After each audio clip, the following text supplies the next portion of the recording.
Hi, this is Jen Rubin, and this is Jen Rubin's Green Room.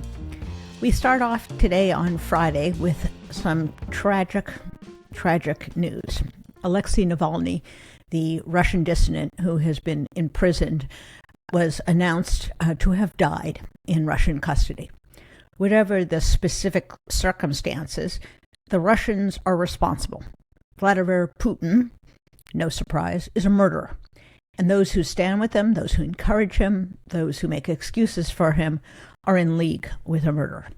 And that includes Donald Trump, because Donald Trump not only apologizes, but encourages Vladimir Putin. He apologizes for him, he encourages him, he invites him to attack our allies, and likewise the House Republicans, who have refused to extend aid to Ukraine, who are facing really obliteration militarily from the invasion from Russia, are in league with Putin too. So how is it that an entire political party in the United States comes to stand on the side of such a grotesque murderer? And the answer is Donald Trump. Donald Trump admires strong men. He identifies with them. He aims to be like them. He has no concern for United States security, for concepts like democracy. And this is the sort of monster that will be the nominee for a major political party. That's sad, that's tragic, and that's appalling. And we have to understand that tens of millions of fellow Americans are in this boat too. And for them, we can only roll our eyes, shake our heads, bang our heads against the wall, and conclude that there has been a sort of mass madness, a complete propaganda campaign that has swept up millions of people who are now in league with evil men. And that is a tragic, that is a regrettable situation, but we must be realistic and look it in the eye and understand that is what democracy is up against. Meanwhile, there was plenty of other news this week, an avalanche of news. In Georgia, Fonny Willis, the prosecutor in the RICO case brought against Donald Trump and nearly 20 of his defendants, has been accused of having a conflict of interest such that it has prejudiced the defendants. What's the nature of this conflict? Well, she had an affair with someone who she had hired to work for her office. This is not grounds for recusal. The only ground for recusal would be a financial conflict, some way in which she benefited from this relationship, and that in turn prejudiced the defendant. Well, when she got on the stand on Thursday in Fulton County, that was what was legally at issue. But what unfolded was a remarkable, meandering, dramatic, melodramatic show of a mixture of prurient interest, prejudice, racism, and complete judicial irresponsibility. Because what we spent the time doing, and this was all day long, and it continued on to Friday, was a discussion of when she had an affair with Nathan Wade, the special counsel. What does this have to do with the price of tea in China? I do not know. And let's be honest, even if she or he had misrepresented to the court when this affair began, that does not change the underlying legal issue. The only issue for recusal is whether she had some kind of financial relationship with him that benefited her and in turn prejudiced the other side. It doesn't matter when the affair started, what the affair was. It doesn't matter, frankly, if there was an affair. He could have been a friend. He could have been a brother. The only issue is the financial conflict. So why did we spend a full day talking about when she had an affair, when she went on trips with him, when she may have broken it off? Well, somewhere in this muddle is the theory that because they were having an affair and she was responsible for signing off on payments to him, that he then took her on trips, vacations, and in essence gave her gifts. So it's sort of a bizarre kickback scheme, but it hedges on the fact that he paid certain gifts or paid for certain benefits for her. But that's where Fonny Willis got her dander up. And boy, was it about time that someone socked it to this people. She made very clear she pays her own way, and she paid whatever airline reservations, hotel arrangements that Wade may have made for them in cash. Why in cash? Because, as she said, if you're a woman and go on a date with a man, you better have $200. So if a man acts up, you could go anywhere you want. Great dating advice, and really kind of obliterates the entire theory of their recusal. She is a strong, independent woman, and if you didn't believe so, you sure did after watching her. She took nothing from nobody, and she certainly didn't take money from Nathan Wade. So this should be the end of it. That fact, the financial conflict, was without any foundation. There was no contradictory evidence, but on and on we went. But along the way, something interesting happened. She became a bit of a folk hero, with one-liners like, "A man is not a plan, he's a companion." She, I think, endeared herself to the public and made clear that she, as an African-American woman, was not going to take guff from the likes of Donald Trump and his cronies. Remember, their sexual history is nothing to brag about. Well, they brag about it, but the average person with any kind of sense of morals doesn't. By the way, this is taking place in the same week that Trump is going to trial for paying hush money to a porn star to cover up his affair before the 2016 election. So, irony alert. But at any rate, Fonny Willis, I think, demolished not only the case against her, but really took, I think, the public sting out of the accusations and turned it around. She did, in fact, flip the script. And I think in doing so, she reminded us that Donald Trump and his cronies will throw anything up against the wall. They'll see what sticks. But when they are met with someone who is strong, someone who is capable, someone who understands how the media works, they can be disarmed and they can be put back on defense. So we'll see what the judge does. I sincerely doubt that she will be forced to recuse herself. There's absolutely no basis for it. And perhaps, best case scenario, he was letting this all play out so the defense would not be able to claim they couldn't make their record. But quite frankly, it was ridiculous. He should not have allowed this circus to go on. He should not have allowed her reputation to be put at issue like this. And it gives one pause to think, if this trial ever gets started, how long it will go on. Because if his theory is the defense gets to put on whatever they want, that trial, which is complicated enough, will probably take years if it ever gets off the ground. Meanwhile, in just really a moment of political karma, what happens to the House Republicans? You remember, they have this impeachment going of President Biden, which rests on the premise that he somehow got some benefit by having his son work for Burisma, which is a Russian oil company. Well, it all rested actually on the allegations of a confidential source for a confidential witness for the FBI. That individual, Alexander Smirnoff, was indicted for false testimony this week. And so the entire case for Republicans, which was never founded on anything, which never made any internal sense whatsoever, has now gone down the drain. What's more, this is not the only indicted witness they have relied on. You remember Gal Luft, who talked about the so-called China connection for Trump. He too was indicted for lying. So this just goes to show you what absolute clowns the Republicans are. It's not just that they're malicious. It's not just that they're unserious. It's that they're buffoons. And whatever they touch turns to mush and turns to junk. So I hope they are getting their just desserts. And I hope the public is getting a sense of just how completely unfit they are for public office. These people are clowns. They're irresponsible. They do not attend to the people's business. And when they try to pull off a political stunt, it's slip on the banana peel, fall into the lake kind of comedic, not so funny, but catastrophe for them. So there they go. We'll see what happens with that. Meanwhile, of course, they have impeached poor Secretary Mayorkas.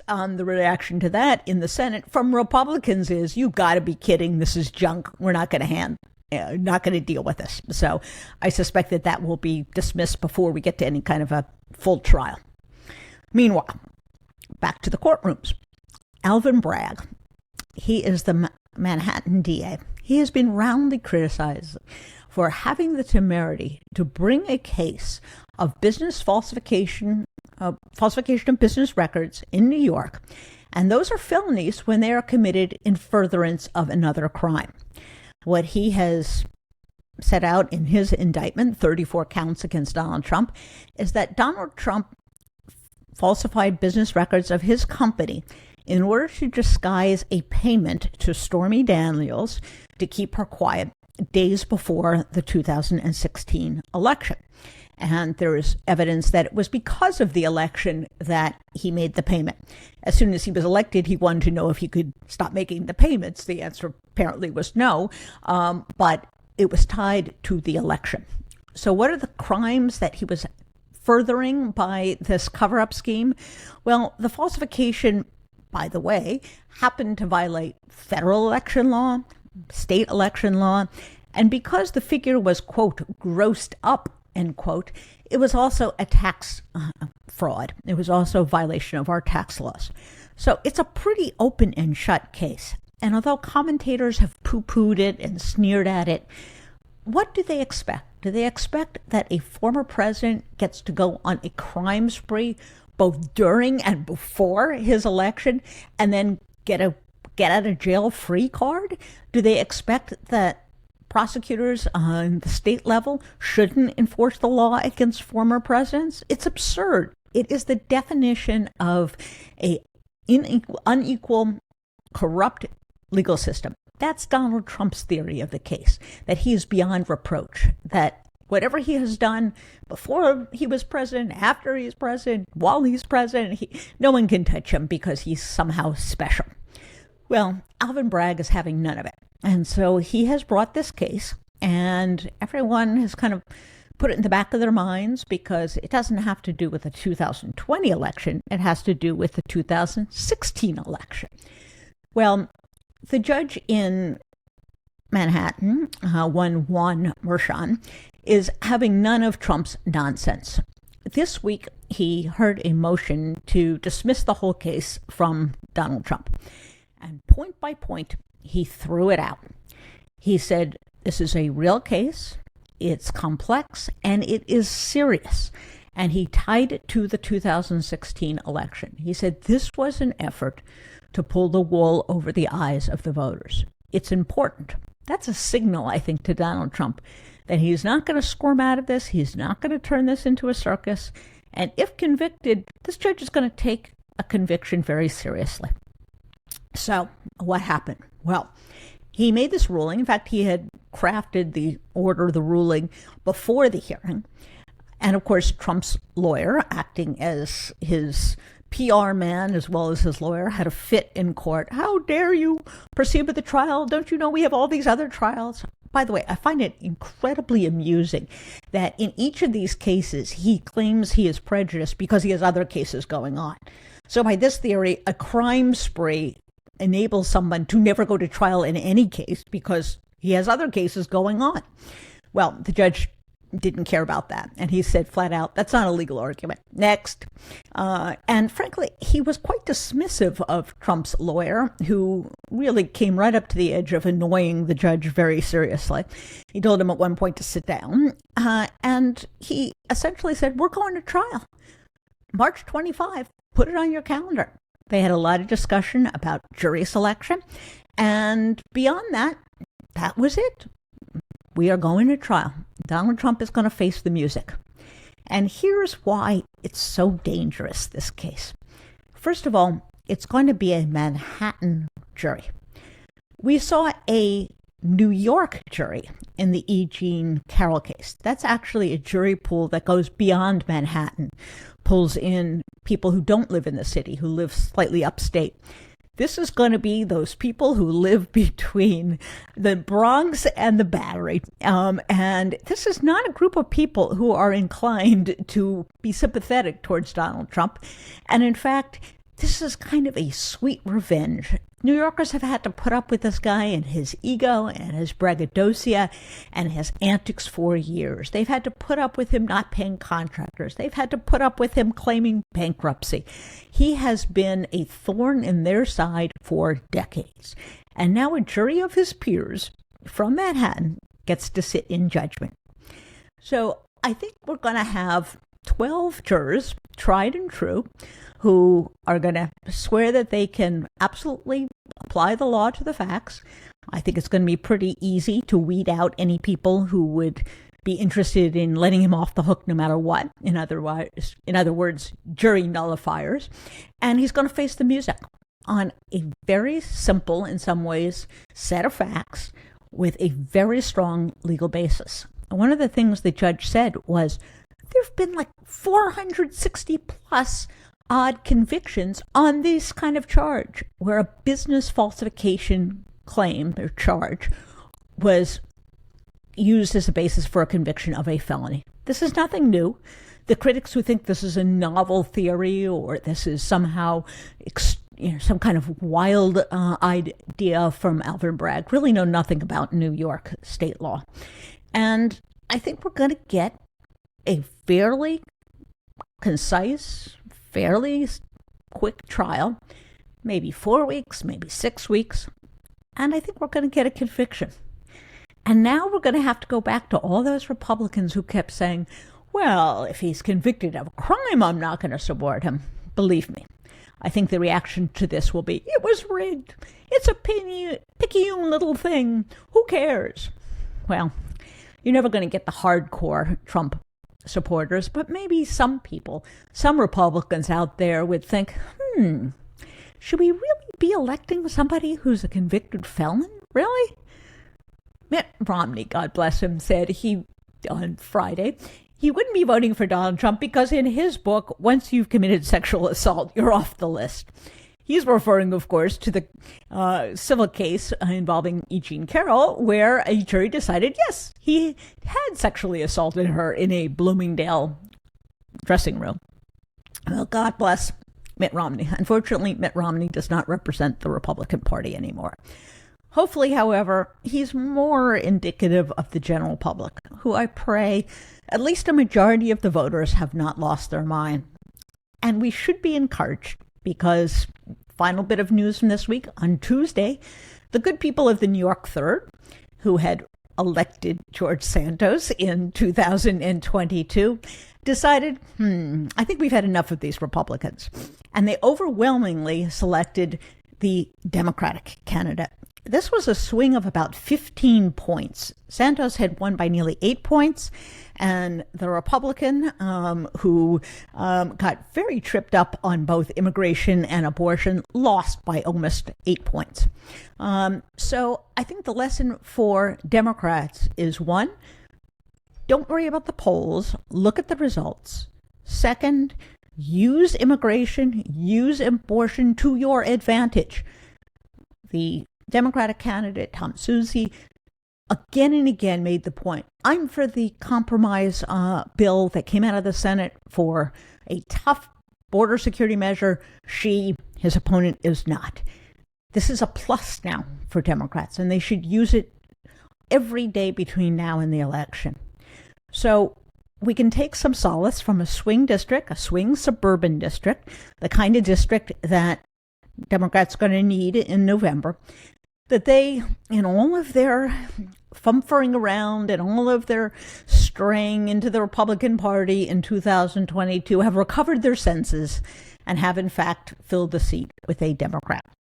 So perhaps that will be the pattern for 2024. We certainly hope so. Well, if you enjoyed this program and you enjoyed our other programs, please tell your friends to follow and to subscribe. They can click right here to Jen Rubin's Green Room. They can find us on Spotify, on YouTube, or on Apple Podcasts. Bye-bye.